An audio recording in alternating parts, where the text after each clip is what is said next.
সারা জীবনে পাপ করা এত বড় পাপ না, আল্লাহ ক্ষমা করবেন না এই কথা বলা যত বড় পাপ। একজন মানুষের সারা জীবনের গুনাহ এক পাল্লায় রাখলে, আর কেউ যদি নিজের ব্যাপার কিংবা অন্যের ব্যাপারে এই কথা বলে আল্লাহ আমাকে কিংবা অমুককে ক্ষমা করবেন না, এটা এত ভারী পাপ। একজনের সারা জীবনের পাপও এত ভারী না, আল্লাহ বলেন এই কথার কারণে তোমার জীবনে সব আমল বাতিল, তুমি জাহান্নামে যাও। এই লোক ছিল কি খারাপ লোক না ভালো লোক? এক কথায় শেষ। এবার পাপিষ্ঠকে আল্লাহ পাক ডাকলেন, তোমার বিষয়টা কি বলো তো? বললেন, আল্লাহ আমি ভুল করি, আবার কেবল মনের মধ্যে আমার আসে, আমার আল্লাহ রহমান রহিম, কোনো না কোনো বাহানায় আমার আল্লাহ আমাকে মাফ করে দিবেন। আবার ভাবি আর করব না। জালালউদ্দিন রুমি বলেন, গরমারা ইবার সত্তারি কুনি তওবা করদাম মনজে হরনা করদানি, আল্লাহ এইবার যদি মাফ করেন আমি আর ভুল করব না আল্লাহ। আমি কেবল এরকম করি। আমাদের সঙ্গে দাওরা হাদিসের দর্শে বসতো এক দোস্ত, বড় লোকের ছেলে, পড়ে না ঠিক মতো। ওস্তাদজি বললেন তুমি বসে থাকো। সে নিজেই বলতো, আমি জামা যদি একবার সেলাইতে দেই দর্জির নিকট, সেলাইয়ের টাকা মায়ের থেকে কমপক্ষে 5-7 বার নেই। আম্মা আজকে তো ডেলিভারির তারিখ, এই যে নে এত টাকা নে। টাকা খেয়ালে বলে, আম্মা ওদিন তো টাকা নিয়ে রওনা হয়েছিলাম অমুক রেস্তোরাঁয়, দেখে আমি আর টিকতে পারি না, আমি তো টাকা খেয়ে ফেলছি। নে নে তা আবার নে। বলে 1 টাকা মায়ের থেকে 5 বার 7 বারও নেই। মা তো মা, দেন এইবার কিন্তু আর ঝামেলা করবি না। আচ্ছা মা এইবারের শেষ, ওইবারের টাকাও খায়, ওইবারের টাকাও খায়, কিন্তু মা তো দিতেই থাকেন। রব্বুল আলামিন বলেন, আমার বান্দা যদি বলে এইবারই শেষ, আমি আর করব না, আমি আল্লাহ তাকে মাফ করতেই থাকি, আমি আল্লাহ তাকে ক্ষমা করতেই থাকি। আলহামদুলিল্লাহ আলহামদুলিল্লাহি নাহমাদুহু ওয়া নাস্তাঈনুহু ওয়া নাস্তাগফিরুহু ওয়া নু'মিনু বিহি ওয়া নাতাওয়াক্কালু আলাইহি ওয়া নাউযু বিল্লাহি মিন শুরুরি আনফুসিনা ওয়া মিন সাইয়্যাতি আ'মালিনা মান ইয়াহদিহিল্লাহু ফালা মুদিল্লা লাহু ওয়া মান ইউদ্লিল ফালা হাদিয়া লাহু ونشهد أن لا إله إلا الله وحده لا شريك له ونشهد أن سيدنا ومولانا محمدا عبده ورسوله أما بعد فأعوذ بالله من الشيطان الرجيم بسم الله الرحمن الرحيم قل إن كنتم تحبون الله فاتبعوني يحببكم الله ويغفر لكم ذنوبكم والله غفور رحيم.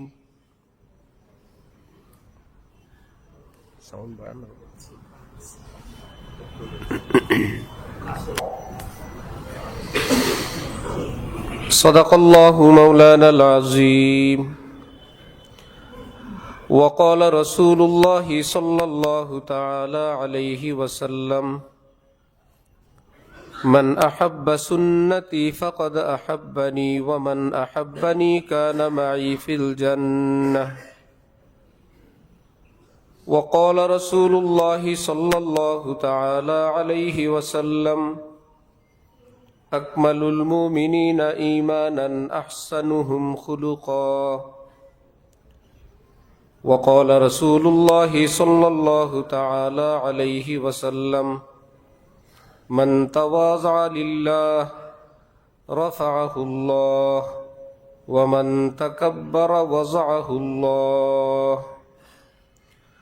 أو كما قال رسول الله صلى الله تعالى عليه وسلم. মুআজ্জাজ হাজিরিন, আমি আল্লাহ পাক রব্বুল আলামিনের পবিত্র কালামের অংশ বিশেষ তেলাওয়াত করলাম এবং হযরত রাসূল করিম সাল্লাল্লাহু আলাইহি ওয়াসাল্লামের কয়েকখানা হাদিস শরীফ পাঠ করলাম। আল্লাহ পাক কোরআন শরীফ এবং হাদিস শরীফের পরিপূর্ণ হেদায়েত আমাদের সকলকে দান করেন। কোরআনে পাক এবং হাদিসে পাকের নূরে আমাদের জীবনকে সুন্দর করার, আলোকিত করার তৌফিক দান করেন। আজকের ইসলাহি মাহফিল যারা আয়োজনকারী, অংশগ্রহণকারী, সহযোগিতাকারী, আল্লাহ পাক আমাদের সকলের জন্য হেদায়েত, পরকালের নাজাতের উসিলা হিসাবে কবুল ফরমান। ভারতবর্ষের বিখ্যাত এক মনীষী ছিলেন হাকিমুল উম্মত মুজাদ্দিদি মিল্লাত হযরত মাওলানা শাহ আশরাফ আলী থানভী রহমতুল্লাহি আলাই। তাফসিরে বয়ানুল কোরআনের মতো এতটা গ্রহণযোগ্য উন্নত মানের তাফসির, হাদিসের ব্যাখ্যা গ্রন্থ, ফিকহ, ফতোয়া সহ প্রায় 2000-এর মতো কিতাব এই পৃথিবীতে ওনার বিদ্যমান আছে। লাহোরের এক লাইব্রেরিতেই প্রকাশিত অপ্রকাশিত কিতাবের সংখ্যা 1800 একই লাইব্রেরিতে আছে। আল্লাহ পাকের নবীদের থেকে এমন কোন অলৌকিক ঘটনা ঘটলে সেটাকে বলে মুজিজা, আর আল্লাহর ওলিদের থেকে ঘটলে বলে কারামত। দোনোটাই অস্বাভাবিক ব্যাপার। এটাকে স্বাভাবিক মাথা, ক্যালকুলেটর, হিসাব, বিজ্ঞান দিয়ে বোঝা মুশকিল। এটাকে বুঝতে হয় ঈমান দিয়ে, ইয়াকিন দিয়ে। যেমন মেরাজ, রাসূল সাল্লাল্লাহু আলাইহি ওয়াসাল্লামের পবিত্র মেরাজ সশরীরে ছিল, বাস্তবে ছিল। মক্কা মুকাররমা থেকে বাইতুল মুকাদ্দাস, সেখান থেকে 7 আসমানের ঊর্ধ্বে জান্নাত জাহান্নামের ভ্রমণ, আল্লাহ পাকের সঙ্গে কথোপকথন, 50 ওয়াক্ত নামাজ নিয়ে রওনা, হযরত মূসা আলাইহিস সালামের পরামর্শে 9 বার যাতায়াতে 5 নং 45 কমিয়ে 5 নিয়ে রওনা। এই জমিন থেকে প্রথম আসমান 500 বছরের রাস্তা। প্রত্যেক আসমানের মধ্যখানের গ্যাপ 500 বছরের পথ। সবটা অতিক্রম করে মক্কা মুকাররমায় যখন ফিরে আসলেন, সাহাবাই কেরাম জিজ্ঞেস করলেন সময় কতটুকুন লাগলো?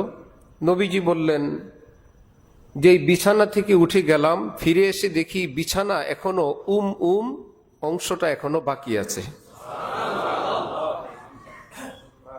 এটাকে পৃথিবীর কোনো বিজ্ঞান দিয়ে, ক্যালকুলেটর দিয়ে, হিসাব দিয়ে বোঝা সম্ভব? কিন্তু বিষয় কি অবাস্তব না বাস্তব? এটাকে বলে মুজিজা। হযরতে বড় পীর আব্দুল কাদের জিলানী রহমতুল্লাহি আলাইহি রওনা হলেন। পিছনে ওনার খাদেম গেলেন। তো কোথায় গেলেন? বিশাল একটা মজমা, একটা জানাজা হযরত পড়াইলেন। কিছুক্ষণ পর একজন ব্যক্তির গলায় হিন্দু ধর্মাবলম্বীদের একটি পৈতা ধরনের কিছু, সেটা খুললেন। লোকটা গোসল করে আসলো, কালিমা পড়াইলেন। অনেক বড় হল রুম, প্রত্যেক সিটে সিটে একজন লোক, একটা সিট খালি। এই কালেমা পড়ুয়া লোকটাকে ওই চেয়ারে বসাইলেন। ফিরে আসলেন। খাদেম সাথে ছিল, হযরত জানতেন না। খাদেম জিজ্ঞেস করলেন, হযরত আমরা কোথায় গেলাম? কখন? এই তো একটু আগে আপনি গেলেন। তুমিও ছিলা? আমি তো আপনার পিছনেই ছিলাম। আহো, বড় গোপন সফরে সঙ্গী হয়ে গেলেন। বললেন একজন আবদালের ইন্তেকাল হলে তার জানাজা পড়াই আসলাম। বড় পীর তো বড় পীর। বললেন পরের ব্যক্তি, আমি আল্লাহ পাকের দিকে মুতাওয়াজ্জেহ হইলাম। আল্লাহ, তাহলে এই পোস্টে কাকে দেওয়া যায়? আল্লাহ পাক বললেন অমুক জায়গায় আমাকে পাওয়ার জন্য দীর্ঘদিন থেকে মেহনত করে গলত ভাবে, তার অন্তরটা ভালো, পদ্ধতিটা ভালো না। হযরতে মূসা আলাইহিস সালামের যুগে এক ব্যক্তি বলতেছিলেন বসে বসে, আল্লাহকে আমার ভীষণ ভালো লাগে, খেদমত করতে মনে চায়, কিছু খাওয়াবো পরাবো, পাই না খুঁজে, কি জানি খায়, কোথায় জানি থাকে, এত খাঁটি ছাগলের দুধ আমার, কাকে খাওয়াবো? আল্লাহকে পাইলে আমি আল্লাহকে খাওয়াইতাম। আল্লাহ জানি গোসল করেন কিনা, চুলে জানি উকুন আছে কিনা। আয় ফেদায়েত জুমলা ই বুঝায় মান, আয় ফেদায়েত হিয়ো হিয়ো হায় মান। হযরত জালালউদ্দিন রুমি মসনবী শরীফে এই ঘটনা উল্লেখ করছেন। পৃথিবীতে 3 কিতাব সর্বাধিক প্রসিদ্ধ এবং গ্রহণযোগ্য, কোরআন শরীফ, বুখারী শরীফ, মসনবী শরীফ।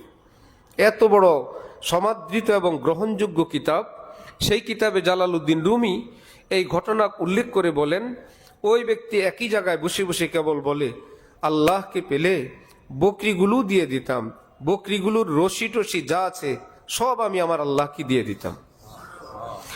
হযরত মুসা আলাইহিস সালাম পাশ দিয়ে যান, ওনার গল্প শুনে বললেন, বোকা, এগুলো বলতে হয় না।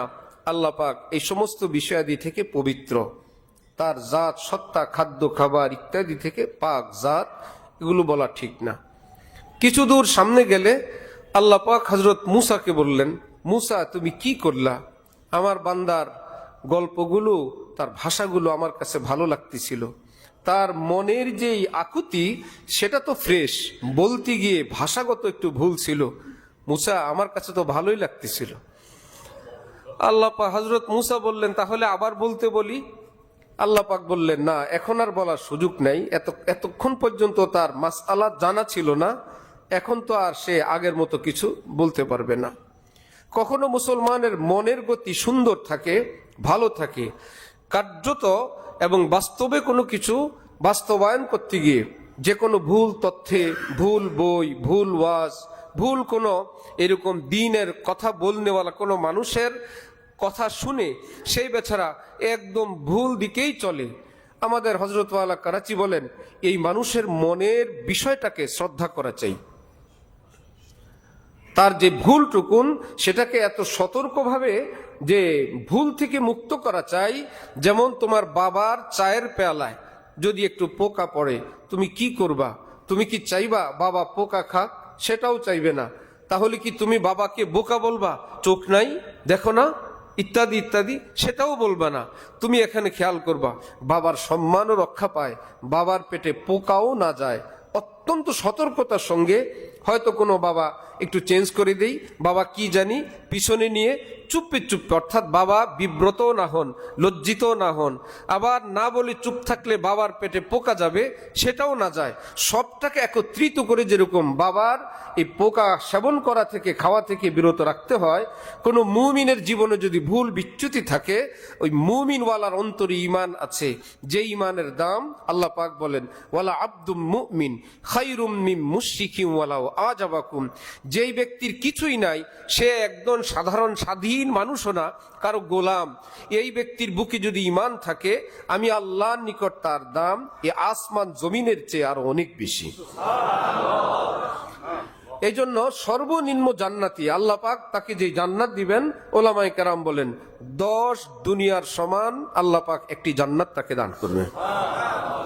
তো ঈমানওয়ালার ঈমানকে আল্লাহ পাক খরিদ করলেন 10 দুনিয়ার সমান একটা জান্নাত দিয়ে। সেই মর্যাদা এবং মূল্য আমাদের অন্তরেও থাকা চাই, আমাদের মধ্যেও থাকা চাই। আমরা একজনের ভুল বিচ্যুতি দেখে তাকে অমূল্যায়ন করি, অমর্যাদা দেই, ইত্যাদি করি। হযরত ওয়ালা করাচি পৃথিবী বিখ্যাত এক বুজুর্গ, তিনি বলেন, রাজার ছেলেও তো গর্তে পড়তে পারে, ড্রেনে পড়তে পারে। এই বলি কি তুমি তাকে তুচ্ছ তাচ্ছিল্যের দৃষ্টিতে দেখবে? তুমি তো তখন বলবে একটা গোসলের ব্যাপার, একটা অ্যাক্সিডেন্ট হয়ে গেছে, একটা গোসল দিলেই তো সে আবার নতুন পোশাক পরবে, রাজপ্রাসাদে প্রবেশ করবে, রাজার পর সেই রাজা হবে। মুমিনের গায়ে যদি এরকম গুনাহ থাকে, চেহারা, সুরত, লেবাস, পোশাক, চালচলন, আচরণ, এগুলো সবই একটা ময়লা আবর্জনা, যেটা আল্লাহ পাকের একটা তওবা করলে, নবীজি বলেন, আত-তাইবু মিনাজ যামবি কামান লা যামবা লাহু। বান্দা যদি তওবা করে, আল্লাহ পাক নিজ হাতে তাকে পবিত্র বানায় দেন। আল্লাহ যাকে পবিত্র বানান তার গায়ে দাগ থাকে না, তার দেহে গন্ধ থাকে না। রব্বুল আলামিন কোরআনে পাকে বলেন, আমি বান্দাকে শুধু পাক সাফ বানাই না, আমি বান্দার আমল নামা থেকে গুনাহ মিটাইয়েই দেই না। মিটাইয়ে দিলে হাজার হাজার পৃষ্ঠা গুনাহ ছিল, আমি যদি সেটাকে ডিলিট করে দেই, তাহলে পৃষ্ঠা উল্টাবে, ফেরেশতা দেখবে খালি খালি, সাদা সাদা। অন্যান্যরা বলবে নিশ্চয়ই কিছু ছিল, কোন এক জীবনের কোন গুনাহ ছিল, আল্লাহ পাক মনে হয় ক্ষমা করে দিছেন। এটাও আল্লাহ পাক বলেন আমার বান্দার অপমান অসম্মান আমি আল্লাহ ফাউলাইকা ইউবাদদিলুল্লাহু সাইয়্যাতিহিম হাসানাত, আমি আল্লাহ এই পৃষ্ঠাগুলোকে নেকি দ্বারা ভরপুর করে দিয়ে দেব। আনসাল্লাহু হাফাজাতাহ, একদিকে আল্লাহ অঙ্গ ভুলাবেন, আরেকদিকে ফেরেশতা ভুলাবেন, আরেকদিকে জমিন ভুলাবেন, আরেকদিকে আমল নামা থেকে তিনি নিশ্চিহ্ন করবেন, আরেকদিকে রব্বুল আলামিন ওই পৃষ্ঠাগুলো নেকি দ্বারা ভরপুর করে দিবেন। এটা পৃথিবীর মাথা দিয়ে বুঝা মুশকিল। এই জন্য আল্লাহ পাক বলেন আল্লাযীনা ইউমিনুনা বিল গায়ব, আমার ইমানদার বান্দারা এতটা তারা পৃথিবীর কোন বিজ্ঞানী, কোন তথ্য, কোন সাংবাদিক, কোন বিশ্লেষকের বিশ্লেষণ না, যদি শুনে আমি আল্লাহ বলছি, আমি আমার রসুল বলছেন, অকপটে তারা স্বীকার করে আল্লাহ যা বলেন ঠিক, নবী যা বলেন ঠিক। এটার নাম ঈমান বিল গায়ব।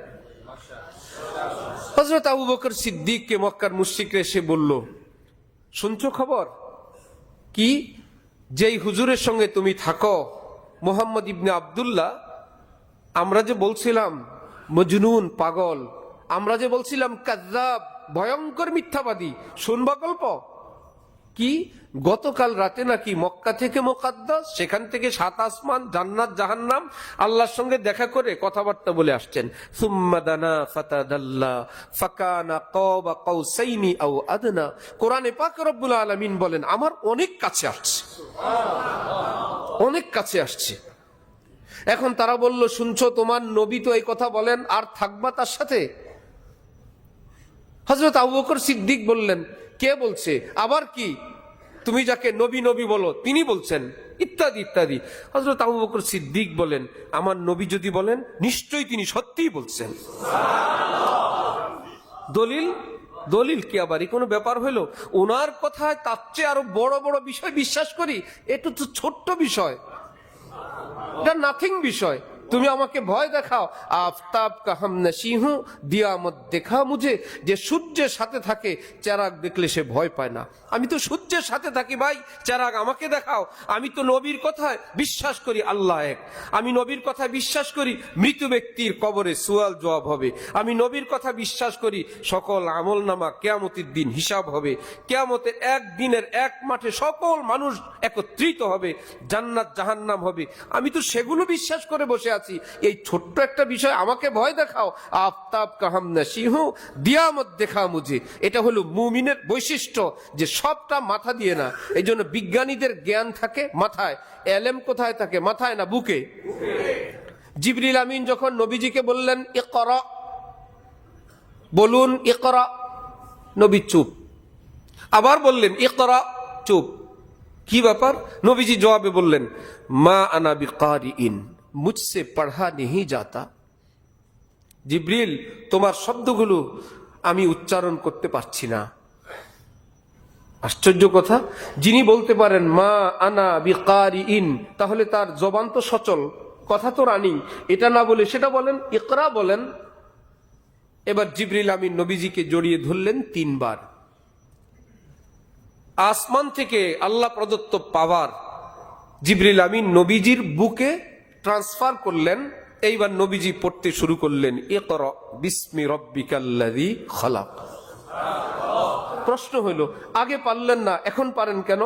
বলল আগেরটা মা আনা বিকারিইন, এটা আরব দেশের ভাষা, ইকরা পৃথিবীর কারো ভাষা না, এটা কোরআনের অংশ। এত ভারী কোরআন, একটা শব্দ যখন অবতীর্ণ হয় পুরো আসমানের মধ্যে চির চির চির চির আওয়াজ হইতে থাকতো, যেন আসমান এখনই ভেঙে পড়বে এক শব্দের ভারে। নবী যে বাহনের উপর থাকতেন, এই অবস্থায় কোনো ওহী নাজিল হলে আরব দেশের মতোই পাথর জায়গায় ঘোড়া, গাধা, খচ্চরের পা পাথরের ভিতর ঢুকে যেত। এক সাহাবীর রানের উপর নবীজি মাথা মুবারক রেখে ঘুমিয়ে আছেন, একটু পরে উঠলেন, সাহাবী বললেন মধ্যখানে এত ভার লাগছে, মনে হয় যেন আমার রান ভেঙে চুর হয়ে যাবে, ইয়া রাসূলুল্লাহ। কি বিষয় ছিল? নবীজি বললেন সে সময়ে কোরআনের ছোট্ট একটি শব্দ নাজিল হয়েছিল। এত ভারী কোরআন, আল্লাযীনা ইউমিনুনা বিল গায়বি। কোরআন মাথায় থাকে না বুকে থাকে? বুকে থাকে। তাহলে বিজ্ঞানীদের মাথায় ধরে না, আমরা বলে আমরা মাথায় দিয়ে তো সেটা ধরতেই যাই না, আমরা বুক দিয়ে বিশ্বাস করি, ঈমান দিয়ে বিশ্বাস করি। বিজ্ঞানী বেচারাদের বুক নাই, ওই ওই চ্যাপ্টার নাই, ওই অপশন নাই, যার জন্য এটা অবিশ্বাস্য, এটা অসম্ভব। এটা কিভাবে সম্ভব? এক আলেম একটু ঝাড়ফুঁক দিতেছিলেন দোয়া দুরুদ পড়ে। এক জেনারেল শিক্ষিত, অতি শিক্ষিত বললেন, এই সমস্ত অবিজ্ঞানী কথা আপনার পড়া আপনার মুখে থাকলো, এতে রুগীর কি? অবিজ্ঞানী চিকিৎসা, রুগী কি কিছু প্রয়োগ করেন, সেবন করান, ঔষধ ইনজেকশন দেন, এটা বিজ্ঞান সাপোর্ট করে। আপনি একটা কথা বললেন মুখে মুখে, এটার প্রভাব রুগীর গায়ে কিভাবে যাবে? আলেমী দ্বীন ভাবলেন, এত সংক্ষেপে এত বিশাল মাসআলা বুঝারও মুশকিল, একদম খাঁটি কাঁচা ভাষায় গালিগালাজ দিলেন কয়েকটা।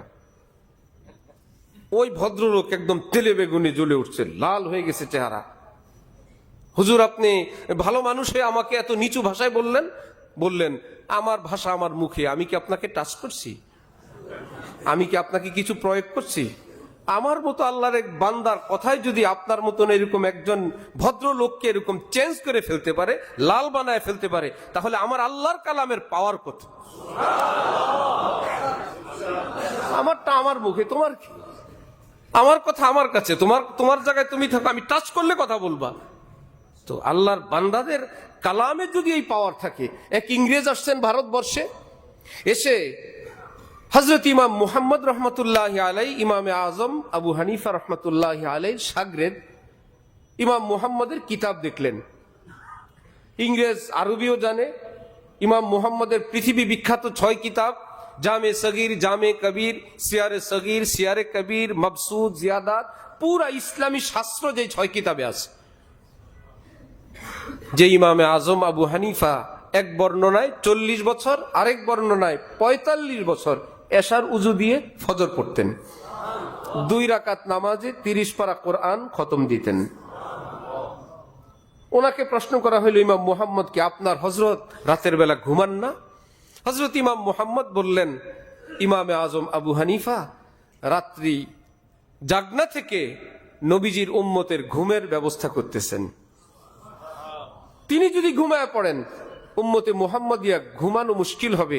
কারণ কোরআন থেকে হাদিস উদ্ধার করা, কোরআন থেকে মাসআলা উদ্ধার করা, ফিকহ থেকে মাসআলা উদ্ধার করা, এটা সকলের কাজ না। সাগরে গেলেই কেউ মণিমুক্তা উঠাইতে পারবে না। সাগরে গেলেই কেউ সাগরের অতল থেকে কোনো দামি দামি পদার্থ উঠাইতে পারবে না। ঠিক ইমামে আজম আবু হানিফার মতন এরকম গভীর জ্ঞানের অধিকারী আরো ব্যক্তিবর্গ যারা আছেন, তারা যদি না হয়, উম্মত দ্বীনের উপর চলতে পারবে না। সেই ইমাম মুহাম্মদ 12,70,000 মাসআলা ইমামে আজম উদ্ধার করছেন, ইমাম মুহাম্মদ লিখতে থাকছেন। মধ্যখানে ছোট্ট একটি কথা বলি, সেটা হলো কোরআন শরীফ, হাদিস শরীফ মাসআলা বা ফিকহের কিতাব না। এটা হলো রেফারেন্স বুক। এখান থেকে তথ্য উপাত্ত একত্রিত করে মাসআলা তৈরি হয়। অনেক ভাই শিক্ষিত, সচেতন, তারা মনে করেন কোরআন শরীফে থাকলে আমরা আমল করব, হাদিস শরীফে থাকলে আমরা আমল করব। এই করতে গিয়ে সরাসরি কোরআন হাদিসের উপর আমল করতে গিয়ে ভুল করেন, অ্যাক্সিডেন্ট করেন। কোরআনের আদেশ অথচ আমল করা নাই। যারা হাজি সাহেবরা আছেন, উমরাওয়ালারা আছেন, কোরআনে পাকে আছে, ইদা হালালতুম ফাসতাদু, যখন হজ উমরায় তোমরা হালাল হও, এহরাম থেকে মুক্ত হও, তখন প্রাণী পাখি শিকার করো। আল্লাহ পাকের হুকুম। কোন আলেমী দ্বীন হজ উমরার আগে আমাদেরকে বলছেন, হজে গেলে কিন্তু কিছু শিকার করতে হবে, চাকু ছুরি সাথে নিয়েন, বলছিলেন? কোন হজের কিতাবে আপনারা পড়ছেন? কোরআন শরীফ আল্লাহ পাক বলে, ইদা হালালতুম, হাজি সাহেবরা যখন তোমরা হালাল হবে, ফাসতাদু, তখন তোমরা শিকার করো। আল্লাহর আদেশ, কোন আলেম বলে না। আমি যদি একা একা পড়ি, তখন বলবে, দেখলা আমি যদি একা না পড়তাম এই কথা তো জীবনেও জানতাম না। সব আলেমরা তো এগুলো বলে না। আমি তো সরাসরি কোরআনে পেলাম, নিজ চোখে দেখছি। কিন্তু অর্থ কি হলো? অর্থ হলো যে আল্লাহ পাক বললেই কথাটা, এটা কি ফরজ হিসাবে বললেন, না ওয়াজিব হিসাবে বললেন, না সুন্নত হিসাবে বললেন, না শুধু জায়েজ হিসাবে বললেন? এ কথা কোরআনে নেই। শুধু আল্লাহ পাক বলেন এটা করো, এটা করো। এবার এই করর মাত্রা কি? এটা ফরজ হিসাবে করো, ওয়াজিব হিসাবে করো, সুন্নত হিসাবে করো, নাকি আমি বৈধতা দিলাম, করলে করতে পারো? এই কথা কোরআনের কোথাও লেখা নাই। এখন বুঝবেন কিভাবে? এইবার লাগবে আপনার হাদিস, এবার লাগবে আপনার 30 পারা কোরআন, এইবার লাগবে নবীজির জীবনী, এবার লাগবে সাহাবাই কেরামের জীবনী, এবার লাগবে এই আয়াত অবতীর্ণ হওয়ার প্রেক্ষাপট, কেন এটা বললেন। খোঁজ নিয়ে জানা গেল যখন আমরা এহরাম পরি আমাদের জন্য নিষেধ প্রাণী শিকার করা, মশা মারা, চুল ছেঁড়া, খুশবু ব্যবহার করা, স্ত্রীর সঙ্গ দেওয়া, এগুলো কি তখন জায়েজ থাকে না না জায়েজ? আল্লাহ পাক বলেন এতক্ষণ যে তুমি না জায়েজের ভিতরে ছিলা, একটা পশু পাখি মারতে পারবে না, গরু ছাগল জবাই করতে পারবে না, মাছিও মশাও মারতে পারবে না। ইদা হালালতুম, যখন তুমি এহরাম থেকে হালাল হয়ে গেলে চুল কেটে, ফাসতাদু, শিকার করো। ইমামে আজম আবু হানিফা বলেন অর্থাৎ শিকার করলে করতে পারো। আল্লাহ বলেন করো, অর্থ হইল করতে পারো, মানে নিষেধাজ্ঞা তুলে নিলাম। তার মানে এটা কি সুন্নত, ওয়াজিব না জায়েজ? না জায়েজটা তোমাকে উঠায় দিলাম। যদি ইমাম আজমের মতন বিদ্বানরা না থাকেন, আমরা যাওয়ার সময় ছুরি নিয়ে যাব না, পিস্তল নিয়ে যাওয়া লাগবে না, যে আমি কোরআন শরীফে পাইছি আর কি চাই, কোরআন শরীফে পাইলেই হবে না। এটাকে একত্রিত করে একটা মেডিসিন হয়। আল্লাহ আমাদেরকে দ্বীনের সহি বুঝ দান করেন। এই জন্য ফকিহ দরকার। হযরত ইমামে আজমের এই কিতাব ইমাম মুহাম্মদ লিখলেন, ওই ইংরেজ বেচারা ভালো করে না জানার কারণে জিজ্ঞেস করলেন ইসলামের নবী মুহাম্মদের লেখা কিতাব, ইমাম মুহাম্মদ লেখা? তখন মুসলমানরা বললেন না না, ইসলামের নবী মুহাম্মদ না, ইসলামের একজন সাহাবীর শাগরিদ ইমাম আজম, তিনি তাবি, তার শাগরিদ তাবে তাবি ইমাম মুহাম্মদ রহমতুল্লাহ আলাইহি লেখা এই কিতাব। তখন ইংরেজ মাথায় হাত দিয়ে বলল, আল্লাহ, ইসলামের ছোট মুহাম্মদের এলেম যদি এত হয়, তাহলে বড় মুহাম্মদের এলেম কত? এই ছোট মুহাম্মদের এত এলেম, তাহলে অরিজিনাল যিনি বড় মুহাম্মদ তার এলেম কত? আল্লাহ আমাদেরকে সহি এলেম হাসিল করার তৌফিক দান করেন। তাহলে অলৌকিক কিছু নবীদের থেকে ঘটলে সেটাকে কি বলে? মুজিজা। আর আল্লাহর ওলিদের থেকে ঘটলে কি বলে? ওলি শব্দ শুনলে কেউ একটু চমকে ওঠেন, আরে বাবা আবার ওলি টলি এগুলো কি? কোরআন বলেন, হাদিস বলেন, বলেন এরকম। বুখারী শরীফ তো আমরা মানি। ইমাম বুখারী বলেন একটা অধ্যায়, কারামাতুল আউলিয়া ই হকুন, আল্লাহর ওলিদের কারামত, অলৌকিক কিছু ঘটে যাওয়া, এটা হক।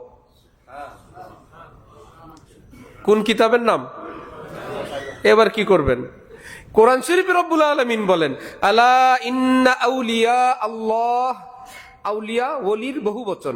আল্লাহ পাক বলেন আমার ওলিগণ লা খাউফুন আলাইহিম ওয়ালা হুম ইয়াহজানুন, অতীত নিয়ে ভবিষ্যৎ নিয়ে তাদের কোনো টেনশন নেই। ওলির কথা আমরা বলি না, আল্লাহ বলেন। সূরা কাহাফ কোরআনে পাকে আছে, জানেন কেউ? আসহাবে কাহাফ 7 ব্যক্তি, তামলিখা, মিকসাল মিনা, মিশাল মিনা, মারনুস, সাজনুস, ওমারনুস। ইমাম মুফতি শফি সাহেব রহমতুল্লাহ আলাইহি লেখেন আল্লাহর এত প্রিয় বান্দাদের নাম, কোথাও আগুন লাগলে কাপড়ে লিখে নিক্ষেপ করলে আল্লাহ আগুন নিভাই দিবেন। কোন গাছে ফল না ধরলে লিখে গাছের গোড়ায় বা আগায় এটাকে ঝুলে দিলে ওই গাছে আল্লাহ ফল দান করে দিবেন। শুধু মানুষগুলোর নাম, আর ওদের নামে সূরা কাহাফ। এরা কি নবী ছিল না ওলি ছিলেন? ওলিদের নামে আল্লাহ কোরআন শরীফে সূরা নাজিল করেন। আর আমরা বলি ভাই ওলিয়া উলিয়া বলবেন না, শুধু আল্লাহ বলেন, রসুল বলেন। বুঝা গেল আমাদের মেজাজের রুচির চিকিৎসা হওয়া দরকার। কোরআন শরীফে 30 পারা মেনে যদি কেউ মাত্র এক সূরা, এক আয়াত অমান্য করে, এক আয়াত শুধু, বাকি পুরোটা মানে আমল করে, সে যদি বলল এই একটা আয়াত আমার ভালো লাগে না, নাউজুবিল্লাহ, আমি মানি না, মুসলমান না কাফের? খুব সাবধান। আপনি আমি মানতে পারি না পারি ভিন্ন বিশ্বাস, কিন্তু আকীদা রাখতে হবে যে কোরআনে যা আছে এটা হক, আল্লাহর কথা হক, নবীজির কথা কি হক। আমি মানতে পারি না, আমি দুর্বল, কিন্তু আমার মানাটাকে কোরআনের উপর চাপানো যাবে না। আল্লাহ আমাদেরকে দ্বীনের সহি বুঝ দান করেন। সূরা লুকমান আছে, উলামায়ে কেরাম বলেন হযরত লুকমান আলাইহিস সালামের গল্প তো আল্লাহ পাক বলেন ওয়াইজ ক্বালা লুকমানু লিবনিহি ওয়া হুয়া ইয়াইযুহু ইয়া বুনাইয়া লা তুশরিক বিল্লাহ ইন্না শিরকা লাযুলমুন আযীম। লম্বা গল্প। সূরা লুকমান, হযরত লুকমান নবী ছিলেন না, আল্লাহর ওলি ছিলেন, ওনার নামে সূরা নাজিল। শুধু এই না, লুকমান আলাইহিস সালাম তার সন্তানকে কি কি বললেন আল্লাহ পাক বলেন শুনবা, আমি লুকমানের কথাগুলো আমার কোরআনে নাজিল করে দিলাম। আল্লাহ আমাদেরকে দ্বীনের সহি বুঝ দান করেন। ঘটনা ঘটলো যেটা, সেটা হলো আমরা যারা দ্বীন শিখি, এমন কারো পালায় যখন পড়ি যে এক সাবজেক্টের শিক্ষক, এবং সেই শিক্ষক এতটা বেইনসাফ করেন, তার বিষয় পড়াইতে গিয়ে ছাত্রকে এমন বুঝান সেই ছাত্র দিনে দুপুরে রাতে সকালে বিকালে এমনকি বইয়ের উপরে অন্য বইয়ের নাম মলট করে গোপনে ওই স্যারেরটা পড়ে। আমাদের মাদ্রাসায় মাঝে মাঝে এরকম কখনো হয়, ওই হুজুর বা ওই শিক্ষকের কিতাবে ফার্স্ট 100 তে 100, বাকিগুলো গোল্লা। এখন কি বলেন, ছাত্র কি পাস না ফেল? 100 যে পাইলো, ছাত্রের উপরে শিক্ষক জুলুম করলো, বেইনসাফি করলো। তাকে বোঝানো উচিত ছিল এটা পড়বা, পাশাপাশি তোমাকে পাশ করার জন্য অন্যান্য সাবজেক্টগুলোও তোমাকে পড়তে হবে, নাইলে কিন্তু তোমার প্রমোশন হবে না, বার্ষিক পরীক্ষায় পাশ করবা না। ঠিক আমরা যারা দ্বীনের খেদমত, মেহনত, ওয়াজ, পীর, মুরিদি, খানকা, জেহাদ, তবলিগ আছে না, রাজনীতি, যে যেটাতে গেলাম সেটাকে আমরা এমন ভাবে চাপানোর চেষ্টা করি ওই এক সাবজেক্টে পাস, বাকিগুলোর খবর নাই, তাহলে ওই সাবজেক্টে তো পাস, ইসলামের পরীক্ষায় কিন্তু পাস হবেন না। ওই সাবজেক্টটা কি ইসলামের বাহিরের না ভিতরের? স্যার বা হুজুর যেটা পড়ান ওটা কি স্কুলের আউট আইটেম না মেইন আইটেম? মেইন আইটেমে পাস, কিন্তু তারপরেও ফেল, কারণ তার সঙ্গে আরো যুক্ত বিষয়গুলো কি তিনি সেই দিকে ধ্যান দিতেই দেয় নাই, চোখ তুলতেই দিল না। এটা বেইনসাফ। বললো এটা গুরুত্বপূর্ণ, অন্যান্য স্যার যেটা পড়ান সেটাও গুরুত্বপূর্ণ। হাকিমুল উম্মত থানবী বলেন, মুসলমানরা আমাদের কাছে জিজ্ঞেস করে, হুজুর পাঞ্জাবি পায়জামা না পরলে কি ইমান থাকে না? থাকে। আচ্ছা হুজুর দাড়ি না থাকলে কি ইমান থাকে না? থাকে। আচ্ছা হুজুর কেউ যদি নামাজ না পড়ে সে কি বেঈমান হয়ে যায়? না। আচ্ছা কেউ যদি যাকাত না দেয় সে কি বেঈমান হয়ে যায়? না। আচ্ছা হুজুর কেউ যদি পর্দা না করে সে কি মুশরিক? না। তাহলে তো মুসলমান? হ্যাঁ মুসলমান। এইরকম প্রশ্ন করতে করতে করতে করতে দেখা গেল দাড়িও নাই, টুপিও নাই, পায়জামিও নাই, পাঞ্জাবিও নাই, নামাজও নাই, হজও নাই, জাকাতও নাই, হালালও নাই, পর্দাও নাই। এই বেটা খুশি, আমি ভালো ভালো আলিমদের থেকে জেনে নিছি এগুলো না থাকলে ইমান যায় না। আচ্ছা বলেন, একজন মানুষের যদি একটা আঙ্গুল কেটে যায়, নাগরিকত্ব কাটে তার? ভোটার তালিকা থেকে লিস্টি থেকে নাম বাদ যায়, সে কি অমানুষ হয় না মানুষ থাকে? যদি পুরো হাত কাটা যায় অমানুষ না মানুষ? 2 হাত কাটা গেলে, 2 পা কাটা গেলে, মাথা নেড়া করে দিলে, বুরু কেটে দিলে, চোখ উপড়ে ফেললে, 32 দাঁত ফেলে দিলে, এটা কি অমানুষ না মানুষ? এইরকম মানুষ কে হইতে চায়? আমি না দেশের নাগরিক থাকলে হয়েছে, গণতন্ত্র অনুযায়ী এই দেশে সকল নাগরিকের সমান অধিকার, আমার অধিকারটুকুন থাকলে ভোটার তালিকা লিস্টিতে থাকলে হইলো। 2 দাঁতও কি 2 চোখও নাই, তারপর কান গোড়ায় কেটে ফেলছে, 32 দাঁতও নাই, মাথাও নেড়া, বুরু নেড়া, হাতও নাই, পাও নাই, মানুষ না বস্তা? বলে এইটুকুনে যথেষ্ট। এটা তো কেউ চায় না। ছোট্ট একটা আঙ্গুল জোড়া থাকলে বিদেশ গিয়ে খুলে নিয়ে আসে, উঁচু নিচু দাঁত থাকলে দীর্ঘ চিকিৎসা করে সুন্দর বানায়, টাক মাথার চিকিৎসা করে, কত কিছু করে। আমি একজন পরিপূর্ণ মানুষ হিসাবে সুন্দর বেঁচে থাকতে চাই। অনেক মানুষের দাঁত উঁচু নিচু, আমাদের কাছে সুন্দর লাগে, হাসলে ভালো লাগে, তারটা তার কাছে ভালো লাগে না। সে হসপিটালে এটাকে সমান করানোর জন্য চেষ্টা করে, না আমার এটা ভালো লাগে না, আমার উঁচু নিচু। রব্বুল আলামিন আমাদেরকে যে দিন দিছেন সেটার উপরে এত জুলুম। আচ্ছা এটাও নাই, সেটাও নাই, এটাও নাই, সেটাও নাই। আমার ভাই এইরকম মুসলমান হইতে চাওয়াটা এটা নিজের উপর, নিজের ইমানের উপর এক ধরনের বেইনসাফি, এক ধরনের জুলুম, এক ধরনের অত্যাচার। এই জন্য ইমাম বুখারী রহমতুল্লাহ আলাইহি কিতাব লিখছেন যে জুলমুন দুনা জুলমিন, শিরকুন দুনা শিকরিন, যে সব অপরাধ একমাত্রার না। আঙ্গুল কাটাও অপরাধ, হাত কাটাও অপরাধ, গোড়ায় কাটাও অপরাধ। ছোট্ট ছোট্ট গুনাহ যখন মানুষ করে ধীরে ধীরে ক্ষত বিক্ষত হইতে থাকে, ধীরে ধীরে তার অন্তরে, তার জীবনে কালো দাগ পড়তে থাকে। হযরতে উসমান রাদিয়াল্লাহু তাআলা আনহুর মজলিসে এক ব্যক্তি রাস্তায় কুদৃষ্টি করে আসছে, ভিন নারীকে দেখছে, তারপরে আসছে। হযরত উসমান নিচের দিকে তাকায় বললেন, মা বালু আকওয়ামিন ইয়াতারাশাহু মিন আয়ুনিহিমুজ জিনা, লোকদের কি হলো, চোখের থেকে জিনার মতো গুনাহ ঝরতেছে। রাস্তায় কুদৃষ্টি করে আসছে। হযরত উসমান চোখ দেখেই বললেন, ওফো কি ব্যাপার? হযরত জালালউদ্দিন রুমি বলেন, রাত গভীরে যদি বৃষ্টি হয়, আমরা যদি ঘুমিয়ে থাকি নাও জানি, সকালে উঠলে গাছ গাছালি রাস্তাঘাট দেখলে আমরা বলতে পারি না ও ফো আমাদের অজান্তে এক ফলা বৃষ্টি হলো, সব সতেজ সজীব সুন্দর পরিচ্ছন্ন মনে হয়।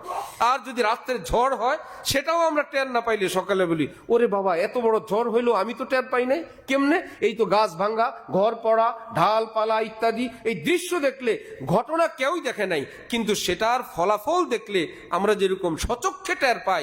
আল্লাহ পাক যাদেরকে দৃষ্টি দান করেন, রাত গভীরে যদি কেউ আল্লাহর জন্য কান্না করে, চোখের পানি ঝরায়, ওই চেহারা দেখলে আল্লাহ ওয়ালার টের পায় যান আল্লাহর রহমতের বৃষ্টি হয়ে গেছে।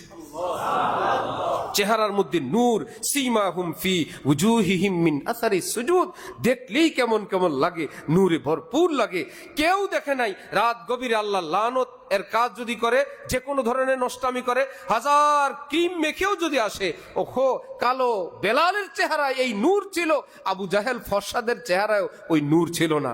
সাদার নাম ফর্সা না, সাদার নাম নূর না, হযরত বেলালের চেহারায় নূর সিক্ত ছিল।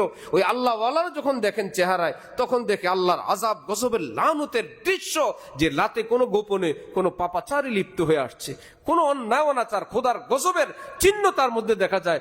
হযরত উসমান বললেন, মা বালু আকওয়ামিন ইয়াতারাশাহু মিন আয়ুনিহিমুজ জিনা, মানুষের কি হলো কুদৃষ্টি করে তওবা না করে এখানে চলে আসছে। আল্লাহ আমাদেরকে দ্বীনের সহি বুঝ দান করেন। আমি এক ভূমিকা অনেক লম্বা করে ফেলছি। হাকিমুল উম্মত হযরত থানবীর 1800 কিতাব, এটা কি অসম্ভব না সম্ভব? কিভাবে? মুজিজা আর কারামত বলে আমাদের স্বাভাবিক হিসাবের বাইরের কথা কি? তাহলে এটাকে স্বাভাবিক মাথা দিয়ে হিসাব করলে তো হবে না। আমি জিদ্দা থেকে বাচ্চাদের জন্য একটা খেলনা ল্যাপটপ নিয়ে আসছি, সূরা কেরাতওয়ালা, টিপ দিলে সূরা বের হয়, মানে স্ক্রিনও না, এমনি বড় বড় একদম সাইজ বড়, এই দোয়া সেই দোয়া, বিভিন্ন দোয়া, চার্জারও আছে। একদিন চার্জার পাই না, অরিজিনাল ল্যাপটপের চার্জার, ভাবলাম একই তো, এটাও ল্যাপটপ সেটাও ল্যাপটপ, শুধু একটু চার্জারটা একটু লাগাই দিলাম, হালকা একটু আওয়াজ আর একটু গন্ধ বের হয়েছে, শেষ হয়ে গেছে না? ইহকাল থেকে উনি বিদায়, আর আজ পর্যন্ত চলে নাই। যখনই খোদাই কোনো ব্যাপারকে আমি আপনি মাথা দিয়ে সাপোর্ট করতে যাব, তখন বেঈমানদের মতন, নাস্তিকদের মতন বলবে এটা তো ঠিক না, এটা তো মাথায় ধরে না, এটা তো এই যুগের জন্য উচিত না। যে যেটা বলবে, ল্যাপটপ যেরকম দুনিয়ার থেকে শেষ, ওই ব্যক্তি ঈমান থেকে শেষ। যখনই বলবে, সেটা এক আয়াত হোক, একটা সুন্নত হোক, একটা মুস্তাহাব হোক, অমান্য করলে কাফের হয় না, অস্বীকার করলে কাফের। কেউ যদি না মানে, আমল না করে, সে কি হয় না? কাফের হয় না। কিন্তু যদি অস্বীকার করে কিংবা ঠাট্টা বিদ্রুপ করে ইসলামের কোনো বিষয়কে, একদিকে সে কাফের হয়, ওদিক থেকে তার স্ত্রী তালাক হয়ে যায়, তার পরের সংসার হারাম হয়ে যায়, এর পরের গুলো যা হবার হয়। আল্লাহ আমাদেরকে দ্বীনের সহি বুঝ দান করেন। নবীজি বলেন যে আগের যুগের দুই উম্মতি, একজন দিনদার আর একজন পাপিষ্টর ইন্তেকাল হইল। দিনদার বেচারা আমাদের মতন একটু শক্ত হুজুর, পাপিষ্টকে কেবল বলে গুনাহ করবা না, সে আবারও করে, আর গুনাহ করবা না বন্ধু, একত্রে চলি ফিরি, তুমি এগুলো কিসব করো, আবারও করে। একদিন কঠিন কোন গুনায় লিপ্ত দেখে দরবেশ সাহেব তাকে বললেন, আমি আল্লাহর কসম করে বললাম আল্লাহ তোরে মাফ করবে না। ওয়াজ শেষ, দোনোজনের মৃত্যু হয়ে গেল। নবীজি হাদিস শরীফে বলেন, আল্লাহ দরবেশকে জিজ্ঞেস করলেন, আমি কবে বলছিলাম মাফ করব না? আমার নাম বলে এত বড় মিথ্যা কথা আমার বান্দাকে বললা?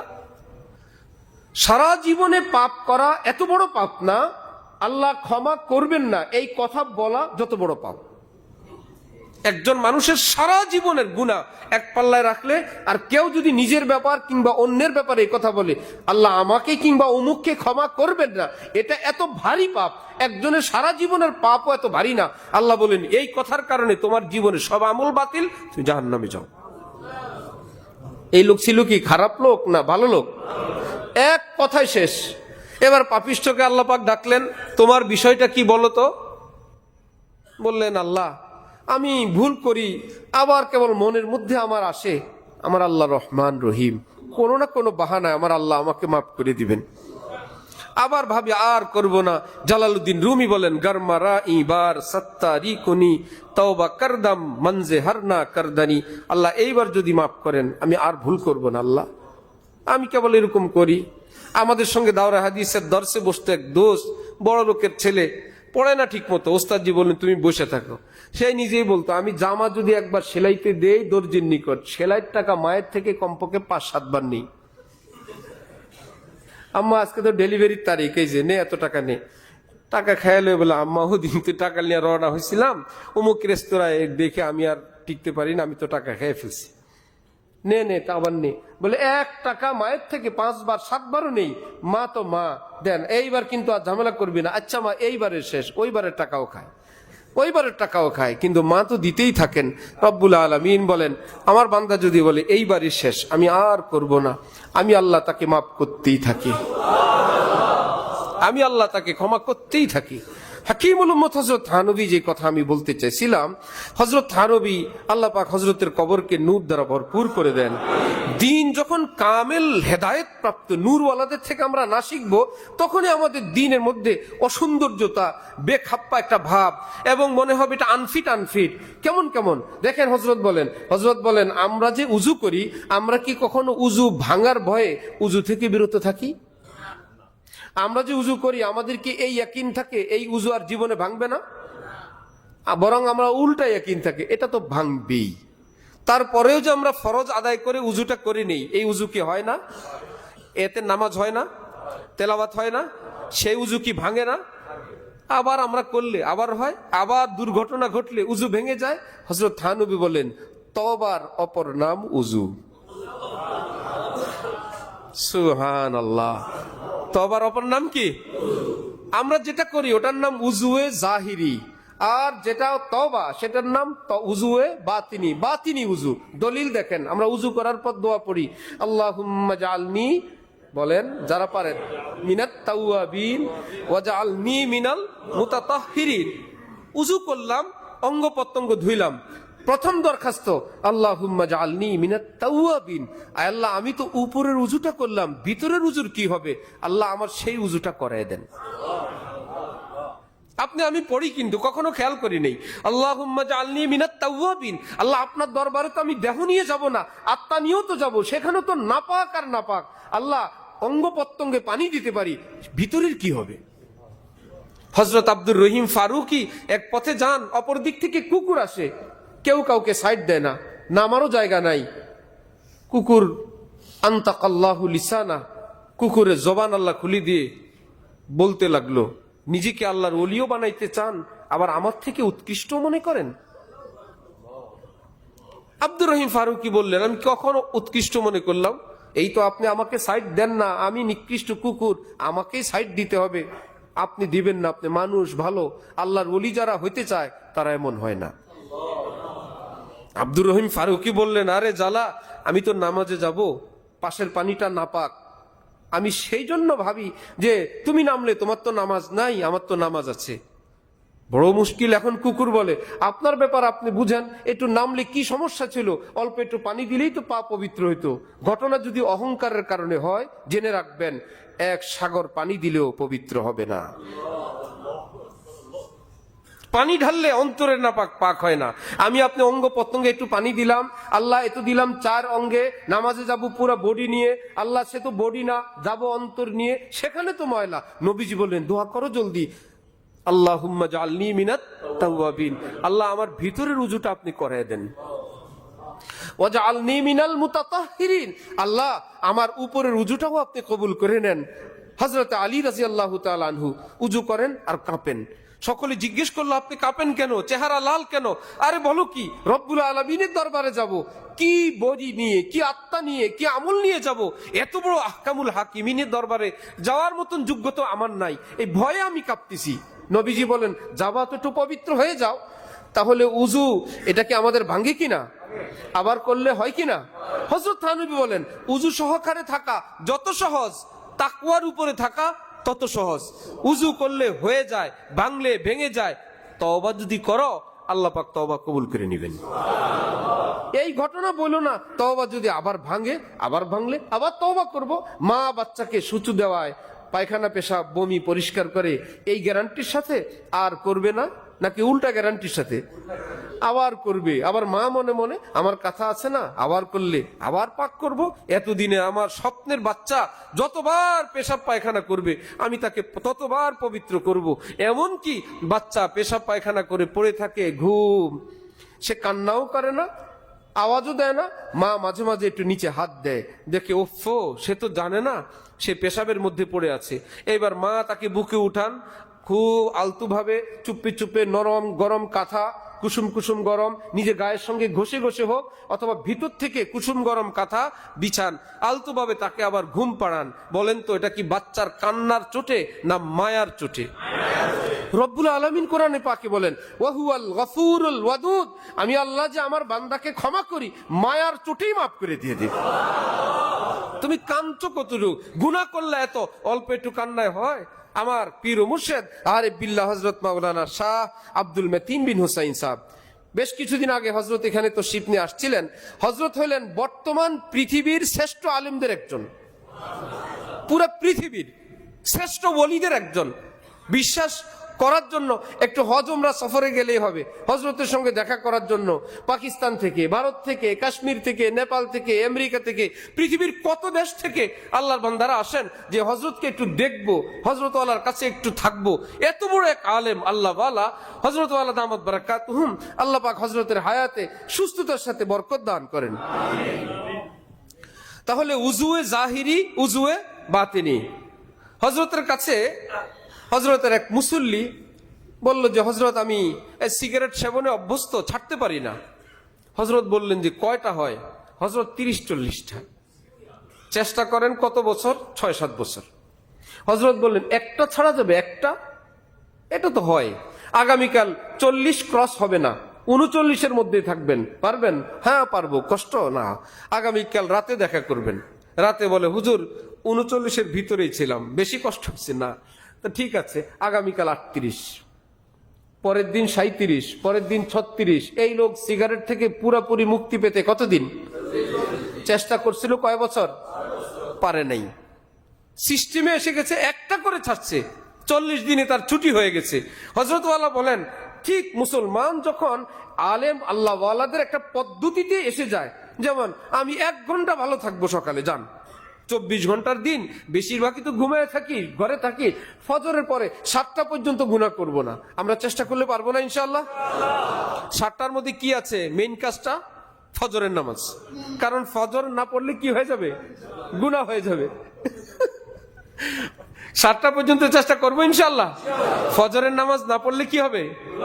তাহলে কষ্ট করে পড়বো। যারা সোসাইটি চালায় তারা ভালো জানে এগুলো। বিসমিল্লাহ।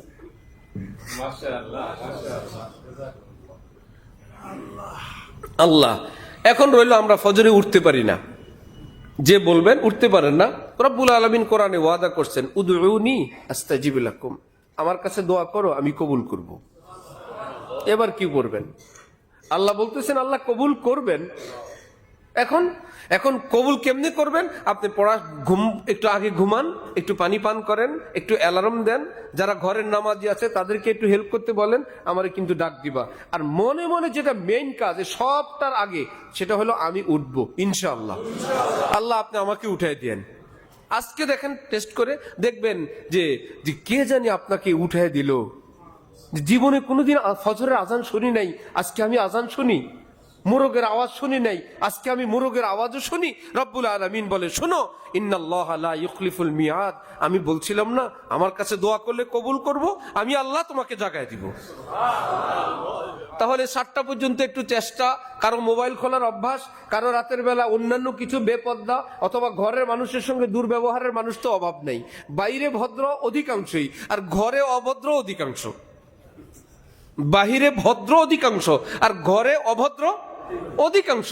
নবীজি বলেন এই জন্য বাইরের সার্টিফিকেট আমার কাছে এলাও না, ঘরের থেকে সার্টিফিকেট আনো। তুমি যে ভালো, তো এটা বাইরের মানুষ বললে হবে না, তোমার ফ্যামিলির লোকজন বলবে সত্যি তিনি একজন আদর্শবান মানুষ। আমার মতন একটা মেয়ের ঘর করা এটা সম্ভব ছিল না, ওনার মতন একজন এরকম দিনদার ভদ্র ধৈর্যশীল পুরুষ না হইলে। আর রিজাল কাওয়ামুন আলান নিসা। নবীজি বলেন ইয়াগলিবনা কারীমান ওয়া ইয়াগলিবুহুন্না লাঈম, যারা পুরুষ ভদ্র তারা সব সময় স্ত্রীর কাছে পরাজিত থাকে। বিজয়ী থাকে না, পরাজিত থাকে। मोहब्बत की बाजी व बाजी है दानिश के खुद हार जाने को जी चाहता है। मोहब्बतेर খেলাই তো এমন, সেখানে জিততে ভালো লাগে না, পরাজিত হইতে ভালো লাগে। নানা নাতি যদি পাঞ্জা খেলে তাহলে কি বিজয়ী হইলে মজা না পরাজিত? যদি জিতলে মজা হয়, ওই নাতি আসবে আর জীবনে যা তোমার সাথে খেলবো না। কে খেলে তোমার সঙ্গে? তো খেলাও হইলো না, মজাও হইলো না। এতে ভান করা লাগে, কতক্ষণ কাঁপাকাঁপি করতে হয়, নিজেই পরাজিত হইতে হয়। এইবার বলবো আজকে দাদা ভাইয়ারা শোয়ায় ফেলছি, দাদাকে আজকে দিছি, নানা ভাইয়া পারে নাই, বাবা পারে নাই, তাহলে যে আমি আপনি পরাজিত হইলাম, এতে কি আমাদের ক্ষতি হইলো না লাভ হইলো? স্বামী স্ত্রীর মধ্যে শক্তিশালী পুরুষ, দুর্বলকে নারী। তাহলে ঝগড়ায় হোক, তর্কে হোক, যুক্তিতে হোক, বিদ্যা বুদ্ধিতে হোক, দেশ বিদেশ নিয়ে আমরা ঘুরি, আমরা দেখি ওই অবলা, ওই অল্প এরিয়ার মধ্যে থাকা মানুষটা যদি একটু ভুল বিচ্যুতি করেও, আমরা কি সেখানে বিজয়ী হব না পরাজিত হব? নবীজি বলেন পরাজিত হও, ভদ্র সার্টিফিকেট আমি দিয়ে দিব। নবীজির হাদিস। ইয়াগলিবনা কারীমান, ভদ্র মানুষদের উপরে তারা খুব বিজয়ী থাকে। ওয়াগলিবুহুন্না লাঈম, যারা অভদ্র, নিচু, অসভ্য, এরা সব সময় রাগের উপর রাখে স্ত্রীকে। একদম চুপ, কথা বলবা 1 2 3 বলবো, সেটার মেডিসিন আছে, আলাদা দিব।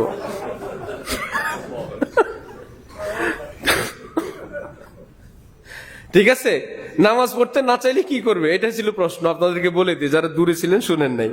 যদি নামাজ পড়তে বললে নামাজ না পড়ে, সেটার কি ওষুধ আছে না? ডাক্তাররা অপারেশন করে কিভাবে? একটা প্রশ্ন শেষ করি, ডাক্তাররা অপারেশন করে কিভাবে? ডাইরেক্ট ছুরি দিয়ে কাটা আরম্ভ করে না, আগে অবশ করে, অবশ করে তারপরে অপারেশন করবেন।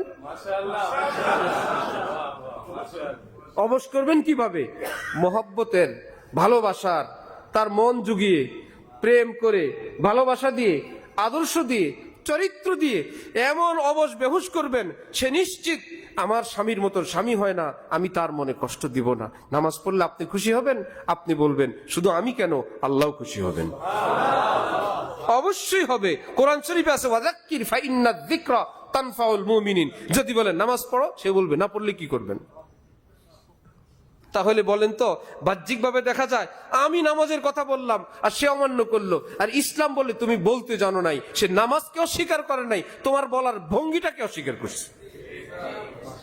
মুসলিম নারী নামাজকে অস্বীকার করে না, দিনকে অস্বীকার করে না।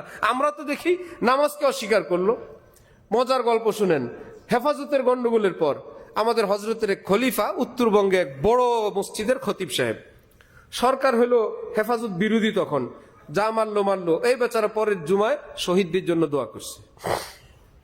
শাপলা চত্বরে যারা শহীদ হয়েছে, আল্লাহ আপনি জান্নাত দান করেন, আপনারা না বলেন আমিন। ওই বেটা দোয়া করা শেষ হইল, চাকরিও শেষ। আসছে হজরতের নিকট, এসে বলল হজরত আমি শহীদদের জন্য দোয়া করলে আমার চাকরি শেষ হয়ে গেল। হজরত বলেন অসম্ভব, শহীদদের জন্য দোয়া করলে চাকরি যায় না, কি করছো বলো? হজরত আমি এই বলছি। হজরত বললেন তোমার বোকামির কারণে চাকরি গেছে। কি? তুমি ওই দোয়াটা আরবিতে করতা? আল্লাহ কি আরবি জানেন না? ওই বেটারা আমিন বলতো না, বলতো কি না? তাহলে যেই মতলব সেটাও তোমার পুরা হইতো, যারা তোমার চাকরি খাইছে তারাও আমিন বলতো। কেরানীগঞ্জে একই মৌসুমে আমাদের এক পরিচিত আরেক হুজুর, ওনাকে নিচে শেখ মুজিবুর রহমানের মৃত্যুবার্ষিকী পালন করতে। ওই শেখ মুজিবুর বেহেশতে পাঠাই বল আল্লাহ জিয়ারও ব্যস্ত দিয়া, মুনাজাতও শেষ, চাকরিও শেষ। এই হুজুর কে রে আনলাম আমাকেও লোক বেহেশতে নিতে, অন্য লোক বেহেশতে নেয়। তার ভিতরে তো ওই জিনিস কোন মাদ্রাসায়। এবং যে হুজুরের ঘটনা, আমি সরাসরি তাকে জিজ্ঞেস করছি আপনার মুনাজাতে কোনো সমস্যা হয়েছিল? ঠিক বললো মাওলানা পুরা গেছে সব। বলেন তো এটা কি দোয়ার কারণে গেছে না বোকামির কারণে? বোকামির কারণে গেছে। আপনি বলতেন আল্লাহ আজ পর্যন্ত পৃথিবীর যত মুসলমান নরনারী কবরবাসী আল্লাহ সবাইকে জান্নাত দেন, এর মধ্যে জিয়া হইতো এরশাদও তো জান্নাতে যাইতো কিনা? তো বোকামি করে আমরা দোষ চাপাই স্ত্রীর উপরে। এই জন্য হজরত মুফতি সোহেল সাহেব, বাংলাদেশের এক বড় আলেম, গিয়ে যদি উনি বলেন, ঘরে গিয়ে যদি বলেন এক গ্লাস পানি দাও তো, সাথে সাথে পাল্টা হামলা করবে, হাত নাই। পা নাই, নিজে খেতে পারেন না, দিনভর বাসায় কষ্ট করে আবার পানি ঢেলেও খাওয়ান লাগবে। এই যে বেচারি পানি দিল না, এইটার জন্য যে পাল্টা আক্রমণের শিকার হলাম, এটা আমাদের প্রাপ্য, আমাদের কর্মের ফল। উনি বলেন, কেউ যদি বলে দেয়, দেখো পানি তো আমিও খেতে পারি, তোমার হাতের পানি তো ভিন্ন স্বাদ। পানি দিবে তো দিবে, বলবে মোল্লার থেকে শিখে আসছে, যে আমাকে খাওয়ানোর জন্য, খাটানোর জন্য একটা ব্যবস্থা বাইর করছে। একটা হাসি দিবে না? ইদখালুস সুরুরি ফি কলবিল মুমিনি ইবাদা। কোন মুমিনকে খুশ করা মস্ত বড় ইবাদত, মস্ত বড় ইবাদত। গাল ভার করা ইবাদত না, শাসাবগিরি ইবাদত না।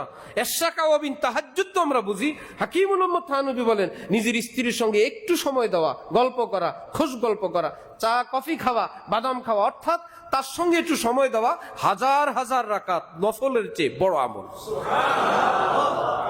যার জন্য বলছিলাম, বাইরে ভদ্র বেশি আর ঘরে অভদ্র বেশি।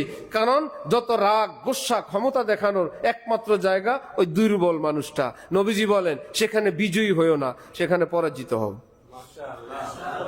একান্ত এক গোপন খবর, আমাদের হজরতের মজলিসে একদিন বললেন, জুমার পরে বয়ান হয়, স্ত্রীর কাছে জীবনেও ধমক খান নাই এরকম যদি কেউ থাকে না, হাত উঠান।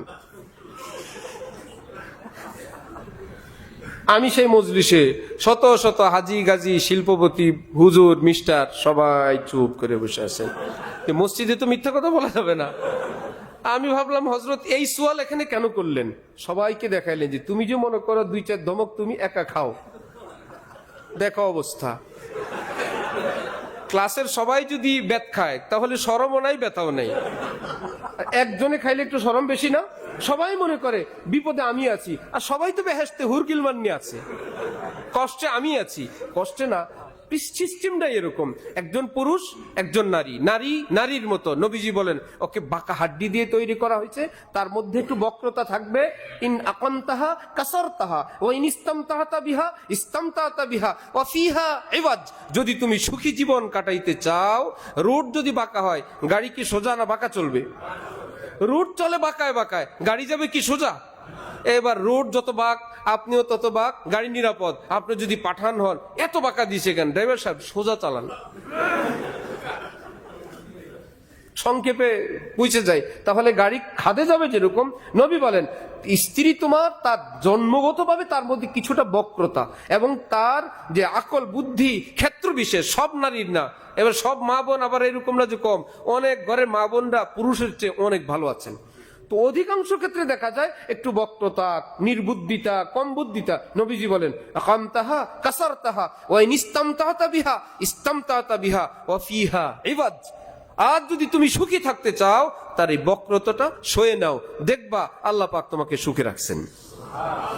হযরত থানবী বলেন, আমি আশরাফ আলী জীবনে কোনোদিন স্ত্রীকে বলি নাই খাবারের পরে দস্তরখানটা উঠাও তো। এরকম আদেশ করলে সে অসম্মান বোধ করে, কর্মচারীর মতো আদেশ করে। হযরত বলেন, খাবারের পর আমি উঠাই। যদি তার সহযোগিতা নিতে হয়, আমি তাকে এই ভাষায় বলি, দস্তরখান উঠওয়ালো, ভাই দস্তরখানটা কারো মাধ্যমে উঠানোর ব্যবস্থা করো। তুমি তো এখানের চিফ প্রধান, তুমি কেন উঠাবা? কাউকে দিয়ে উঠাও, তুমি তো হোম মিনিস্টার, তোমার কর্মচারী কাউকে দিয়ে উঠাও, এতে সে সম্মান বোধ করে। আল্লাহ। হযরত থানবী বলেন যে আমার স্ত্রী শ্বশুরালয়ে যাবেন, আমাকে দায়িত্ব দিলেন মুরগির খুব খুলে আঘাত দেওয়ার জন্য। আমার মনে ছিল না, আমি সকালবেলা হাঁটাহাঁটি করে ইশরাক পড়ে তাফসীর বয়ানুল কোরআন লিখতে বসলাম। এক শব্দ মনে আসে না, একটা শব্দ। প্রতিদিন লিখতে বসলে আল্লাহ অন্তরে ঢালেন, আর আমি লিখতে থাকি। আজকে আসে না। 2 রাকাত তওবার নামাজ পড়লাম, আল্লাহর কাছে কান্নাকাটি করলে হঠাৎ মনে আসলো, বেলা কয়টা, মুরগির খুব খুলে আঘাত দেওয়ার দায়িত্ব ছিল কার? আমার মাখলুক না খেয়ে কষ্ট করে তোমার কারণে, আবার আমার থেকে রহমত নিয়ে যাবা? হাম খোদা খাহিয়ো হাম দুনিয়ায় দু ইকিয়ালাস্তু মুহালাস্তু জুনু। আল্লাহকেও চাইবো, আল্লাহর মাখলুকের উপর অত্যাচারও করব, অসম্ভব। এই দুইটা এক পাত্রে জমা হবে না। হযরত থানবী জলদি মুনাজাত রেখে গেলেন, মুরগির খুব খুললেন, খাবার দিলেন, কুটকুট করে মুরগি খায়। হযরত বলেন, আমার অন্ধকারে মনের মেঘও কাটতে আরম্ভ করলো।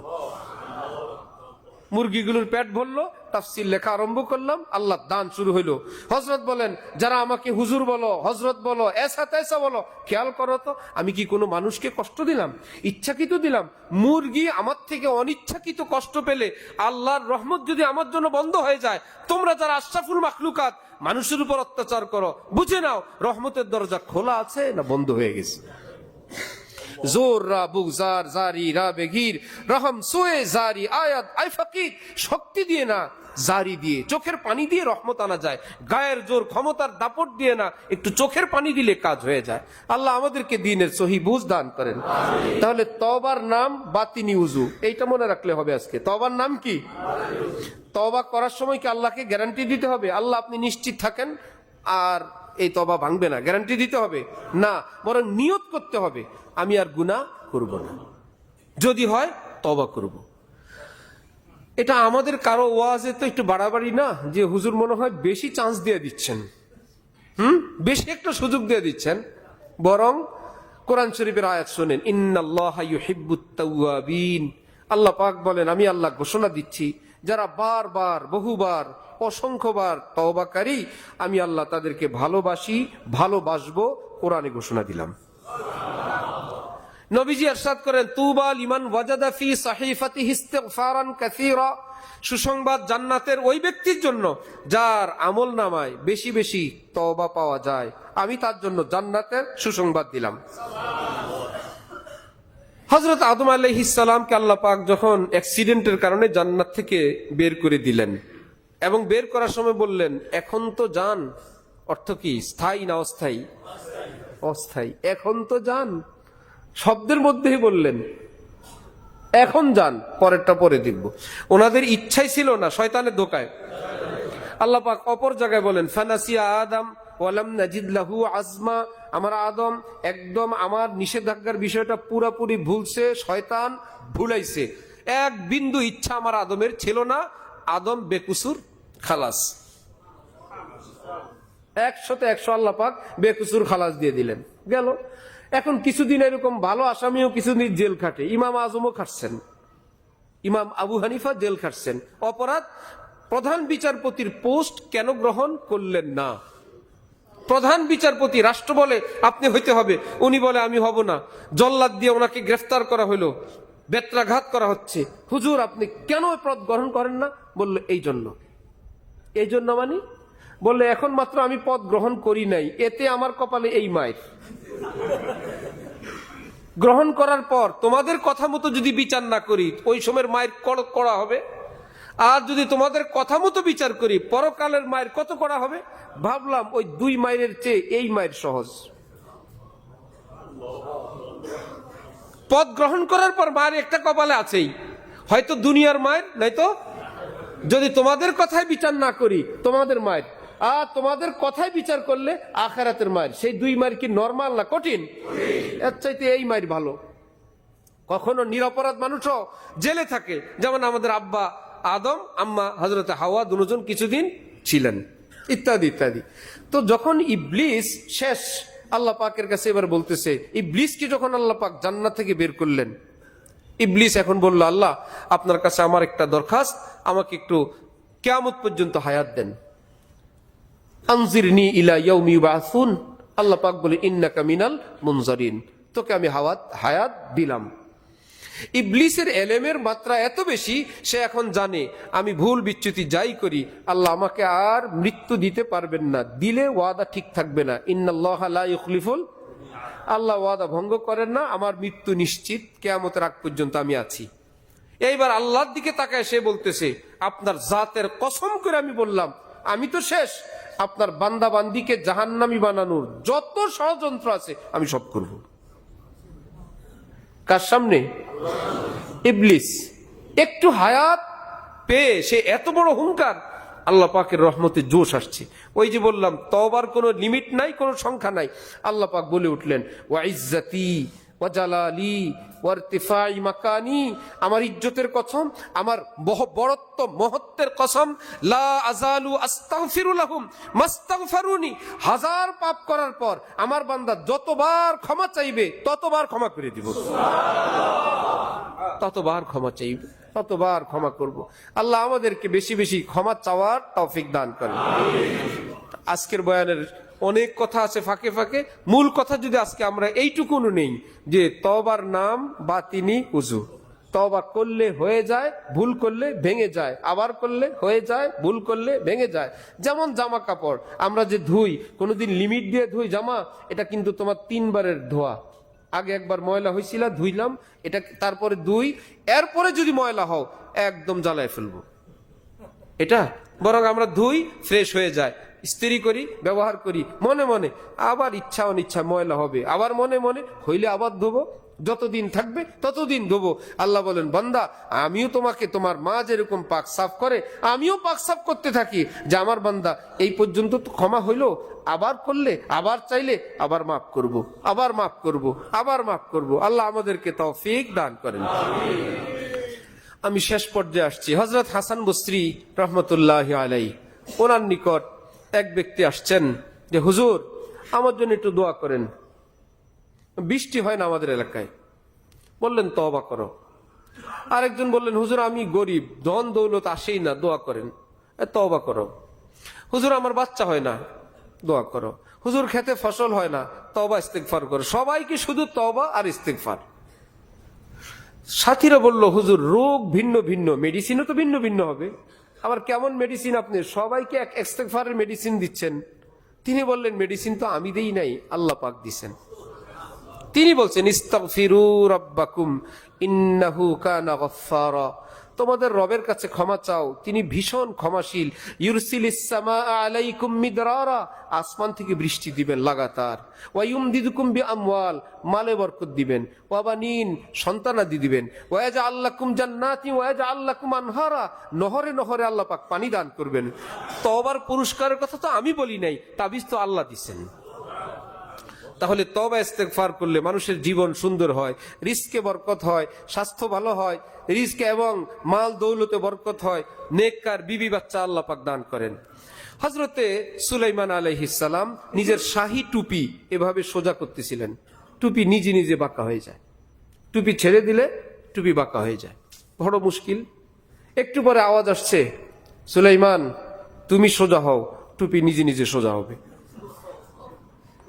বড় মুশকিল। নবীদের তো কোনো গুনাহ নাই, একটু 19-20, গুড বেটার বেস্টের মতো, সবই ভালো, একটা থেকে আরেকটা ভালো, ভালোর থেকে ভালো, এতেই আল্লাহ পাক বলছেন তুমি ভালো হও, টুপি সোজা হবে। বুজুর্গানি দিন বলেন, সুতরাং কেউ যদি এমন দেখে আমার অধীনস্থ কর্মচারী চোখের দিক তাকায় কথা বলে, স্ত্রী বেয়াদবি করে, সন্তান অমান্য করে, এমনকি আমার ব্যবহৃত ঘোড়া আমাকে লাথি মারে, অথবা গরুর ওলানে হাত দেওয়া যায় না, সব এলোমেলো মনে হয়, এটা হলো ওই ব্যক্তির জন্য মেসেজ, তুমি যার অধীন তুমি তাকে মানো না, যারা তোমার অধীন তারা তোমাকে মানে না। তাদের উপর জুলুম অত্যাচার মারামারি করার আগে উজু করো, 2 রাকাত পড়ো, সেই মহান রব্বুল আলামিন যিনি, তুমি তাকে মানতে আরম্ভ করো, বাকিরা তোমাকে মানতে আরম্ভ করবে। উপরের যদি অধীন থাকো, নিচেওয়ালারা তোমার অধীন থাকবে। আমরা উপরের কাছে সারেন্ডার করি না, নিচের ওয়ালাদেরকে আমাদের অধীনস্থ করার চেষ্টা করি, যার জন্য হয় না। যেখানে কাজ করা দরকার সেখানে কাজ হয় না। আল্লাহ আমাদেরকে, আমাদের মুসলিম সমাজকে আল্লাহ পাকের কাছে আপাদমস্তক সারেন্ডার করার তৌফিক দান করে। ছোট্ট ছোট্ট কয়েকটা আমল, যে কোনো বান্দা যদি খেয়াল রাখে আমার দ্বারা আল্লাহর হক নষ্ট না হয়, আল্লাহ পাক কষ্ট না পান, আমার দ্বারা কোনো মাখলুকের হক নষ্ট না হয়, আমার দ্বারা কোনো মাখলুক অনর্থক কষ্ট না পায়, এই ছোট্ট 2টা কাজ, আল্লাহর হক আর মাখলুকের হক, এইটুকুন যদি কেউ খেয়াল করে, ইসলামের দৃষ্টিতে নবীজি বলেন আল্লাহ পাক তাকে এই পৃথিবীর শ্রেষ্ঠ ইমানদার বানায় দিবেন। আল্লাহর হকও নষ্ট করে না, মাখলুকের হকও নষ্ট করে না। মধ্যখানে আমি একটা কথা বলছিলাম যে আমরা যে যেই বিভাগে আছি ওই বিভাগে 100 পাই, অন্য বিভাগে আমরা ফেল করি। নির্বাচন আসছে, মনে হয় যেন দেশে ইসলাম প্রতিষ্ঠা করাই আমার কাজ। ইসলাম প্রতিষ্ঠা দেশের আগে জীবনে প্রতিষ্ঠা করা আগের কাজ। দেশে ইসলাম প্রতিষ্ঠা করা প্রধান কাজ, না নিজের জীবনে প্রধান কাজ?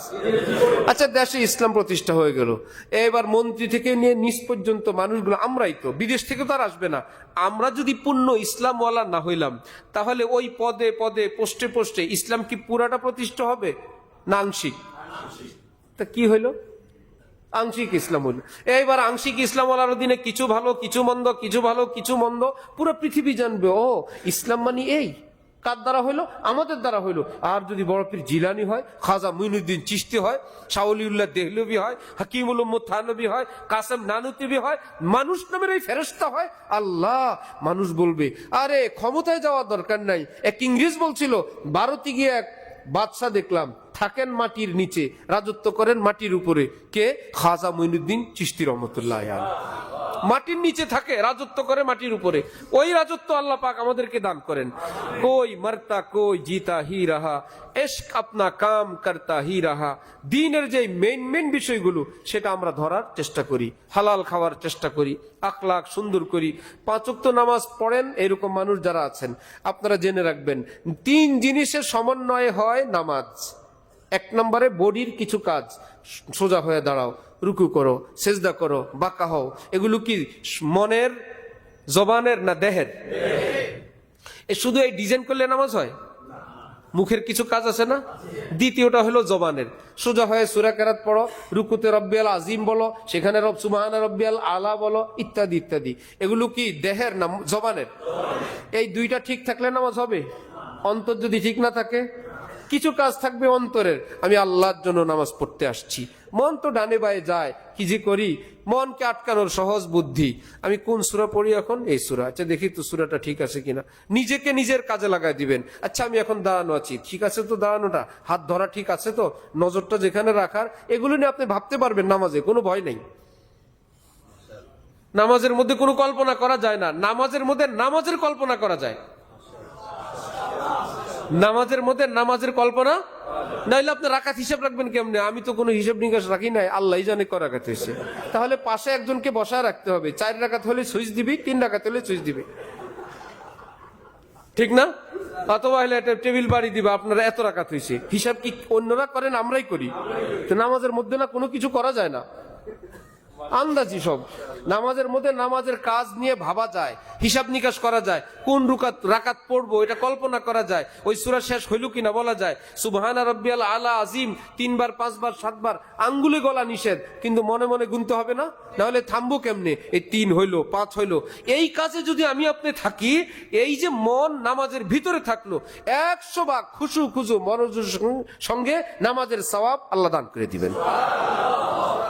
তাহলে দেহ কেমনি কি করতে হবে জানা চাই, কোথায় মুখে কি চালাইতে হবে জানা চাই, মনে মনে কি ভাবতে হবে জানা চাই। আল্লাহ আমাদেরকে তৌফিক দান করেন। ওয়া আখিরু দাওয়ানা আলহামদুলিল্লাহি রাব্বিল আলামিন।